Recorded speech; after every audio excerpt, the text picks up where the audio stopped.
दिवंगत सरपंच संतोष देशमुख यांचे भाऊ धनंजय देशमुख आणि मस्साजोग ग्रामस्थांनी भाजप आमदार सुरेश धोष यांची भेट घेतली आहे। या भेटीदरम्यान आतापर्यंत झालेल्या तपासासंदर्भात चर्चा देखील करण्यात आली आहे।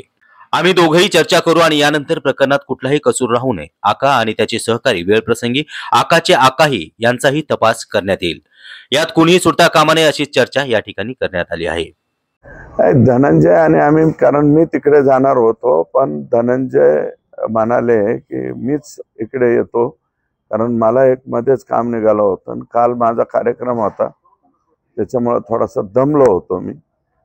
माझी जरा पळापळी झाली 10-15 दिवस पाठीमागं, म्हणून आम्ही दोघे एकत्र बसलो की कुठलाही लॅकिनो राहून आका आणि त्याचे सर्व सहकारी, आणि वेळ प्रसंगी पडलं तर आकाचे आकाही अजून तपास चालू आहे, याच्यामध्ये कोणीही सुटता कामा नये, कुठलाही लॅकिनो राहू नये, अशा प्रकारची चर्चा धनंजय आणि मी आणि त्यांचे साडू आम्ही सर्वांनी मिळून या ठिकाणी केली।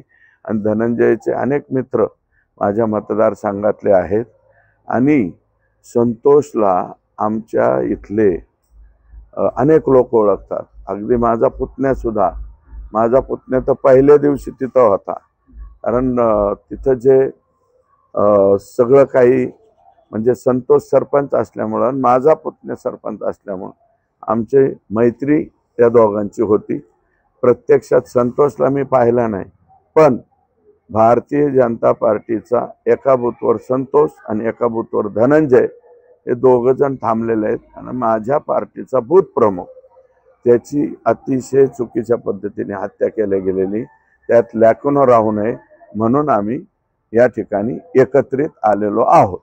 सरकारी वकील उज्ज्वल निकम यांच्या संदर्भात याचा काय अपडेट आहे आणि त्यांनी तेच आम्ही दोघांची आमची चर्चा तीच झाली, आणि माझं मत असं आहे की उद्यापर्यंत किंवा सोमवारपर्यंत उज्ज्वल निकम साहेबांची ऑर्डर निघेल।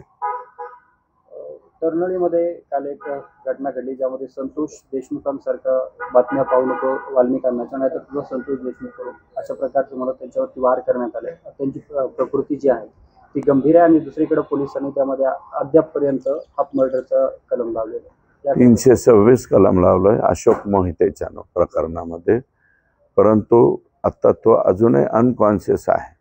तर आम्ही सर्टिफिकेट आता ग्रीव्हियस आल्याच्या नंतर त्याच्यामध्ये 1009 त्या ठिकाणी लागेल, 302 म्हणजे आता 109 मेंगडेवाडीमध्ये, आणि त्यांना सुट्टी देणार नाही।